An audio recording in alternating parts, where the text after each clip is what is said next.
আপনাদের দুজনকে 2 গ্লাস খেতে হবে। না, আমাদের আপনার কেন প্রবলেম হবে? নামি দামি রেস্তোরাঁ কাচ্চি ভাই, যার বিরিয়ানি খেতে প্রতিদিন ভিড় জমান হাজারো ভোজন রসিক, কিন্তু সেই খাবারের আড়ালে কি মেশানো হচ্ছে বিষাক্ত কেমিক্যাল? সম্প্রতি ভোক্তা অধিকার সংরক্ষণ অধিদপ্তরের এক অভিযানে উন্মোচিত হয়েছে চাঞ্চল্যকর তথ্য। খাবারে ব্যবহারের জন্য রাখা ছিল কাপড়ের রং, যা দেখে খোদ ভোক্তা কর্মকর্তারাও হতবাক।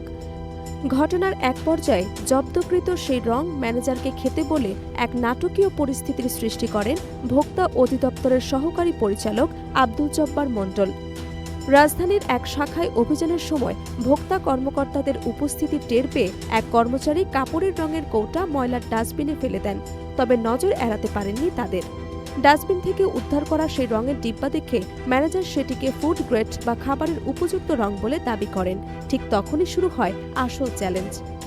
ভোক্তা কর্মকর্তা আব্দুল জব্বার মণ্ডল 2টি গ্লাসে সেই রং গুলে ম্যানেজার এবং তার সহকারীকে খেতে বলেন।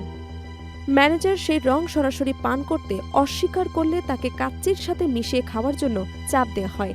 ম্যানেজার তখন জানান এটি স্বাস্থ্যের জন্য ক্ষতিকর হতে পারে। এতেই স্পষ্ট হয়ে যায় যে ফুড গ্রেড রঙের আড়ালে সাধারণ মানুষকে কাপড়ের রং খাওয়ানো হচ্ছিল। এই গুরুতর অপরাধের দায়ে প্রতিষ্ঠানটিকে 2 লাখ টাকা জরিমানা করা হয় এবং ভবিষ্যতের জন্য কঠোর সতর্কবার্তা দেওয়া হয়।